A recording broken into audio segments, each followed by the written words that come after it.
Students, सतगुरु विद्या निकेतन में आपका स्वागत है। हम हिंदी पढ़ रहे थे, जिसका व्याकरण का पोर्शन अपने उठाया था और जिसमें अपन ने भाषा, बोली, अंतर्राष्ट्रीय भाषा इन सब के बारे में पढ़ा था। और आज हम पढ़ेंगे व्याकरण और लिपि। तो पहले अपन पढ़ रहे हैं लिपि, जिसको इंग्लिश में क्या बोलते हैं, स्क्रिप्ट। लिपि क्या होती है?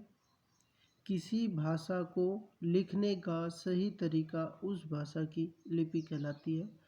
कोई भी भाषा हो, उसको सही रूप से लिखने का जो तरीका होता है वो क्या कहलाती है? लिपि कहलाती है। प्रत्येक भाषा को लिखने के लिए कुछ चिन्ह निर्धारित किए गए हैं।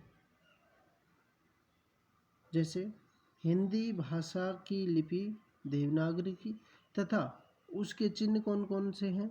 ए, आ, ई, उ। ये जो इसकी वर्णमाला होती है, इसको इसके चिन्ह बोलते हैं और इसकी देवनागरी लिपि होती है। अंग्रेजी भाषा की लिपि रोमन लिपि होती है तथा उसके चिन्ह ABCD, ये जो अक्षर होते हैं ये इनके चिन्ह होते हैं। तथा कुछ अन्य भाषाएं जैसे संस्कृत की लिपि होती है देवनागरी, पंजाबी की गुरुमुखी, उर्दू की फारसी। ये कुछ अन्य लिपियां हैं, इनको भी याद रखनी है आपको।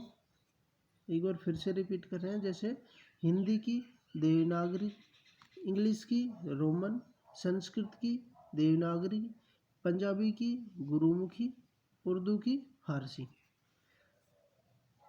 अब आगे व्याकरण। व्याकरण किसे कहते हैं? व्याकरण की परिभाषा क्या होती है?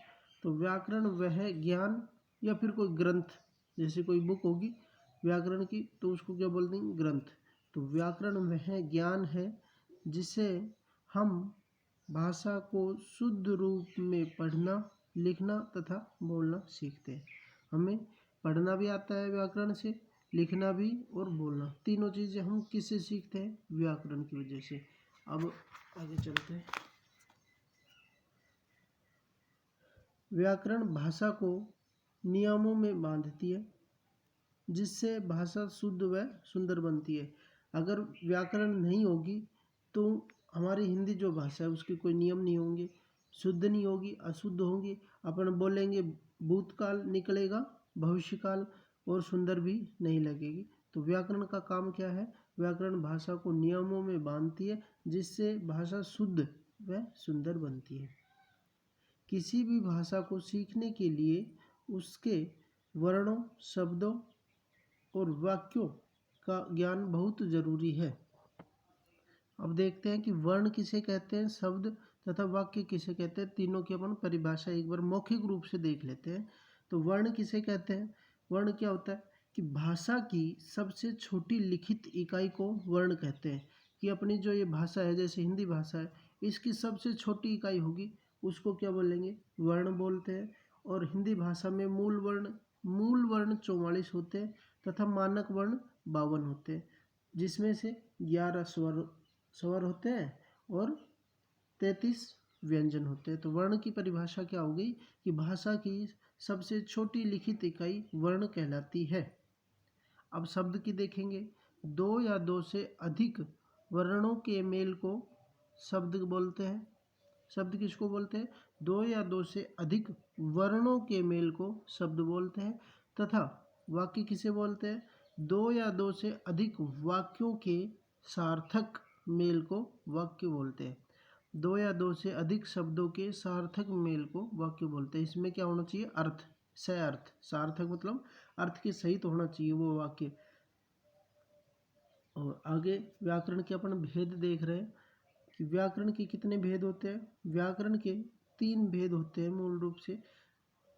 इसमें पहला होता है वर्ण विचार, दूसरा होता है शब्द विचार, तीसरा होता है वाक्य विचार। वर्ण विचार किसे कहते हैं? जिसमें वर्णों का अध्ययन करते हैं उसको वर्ण विचार कहते हैं। व्याकरण की वह इकाई, इसको अगर शुद्ध रूप से देखें तो व्याकरण की वह इकाई जिसमें हम वर्णों का अध्ययन करते हैं वर्ण विचार कहलाता है। जैसे अपने यहाँ लिखते हैं कि व्याकरण की वह इकाई जिसमें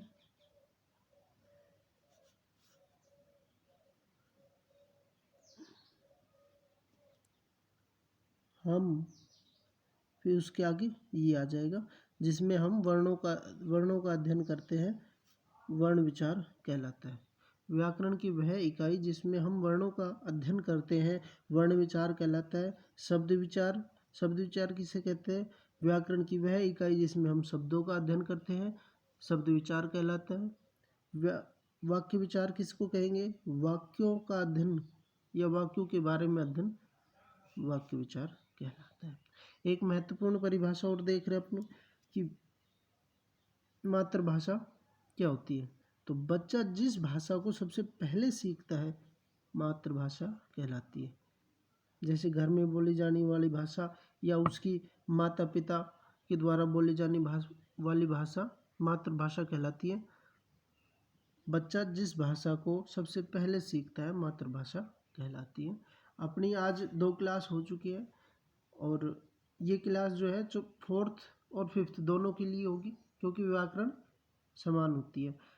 अब कुछ आपको होमवर्क दिया जा रहा है जो करना बहुत ज़रूरी है आपके लिए। पहला क्वेश्चन है जिसमें भाषा किसे कहते हैं, उदाहरण सहित समझाइए। पहला क्वेश्चन। दूसरा क्वेश्चन है अंतर्राष्ट्रीय भाषा किसे कहते हैं, उदाहरण लिखिए। तीसरा क्वेश्चन है लिपि किसे कहते हैं। चौथा क्वेश्चन है हिंदी तथा अंग्रेजी भाषा की लिपि का नाम लिखो। पांचवा क्वेश्चन है भाषा तथा बोली के अंतर को समझाइए या भाषा तथा बोली में अंतर लिखिए। भारत की किन्हीं 5 भाषाओं का नाम लिखिए। छठा क्वेश्चन है, 6th क्वेश्चन है भारत की किन्हीं 5 भाषाओं के नाम लिखने।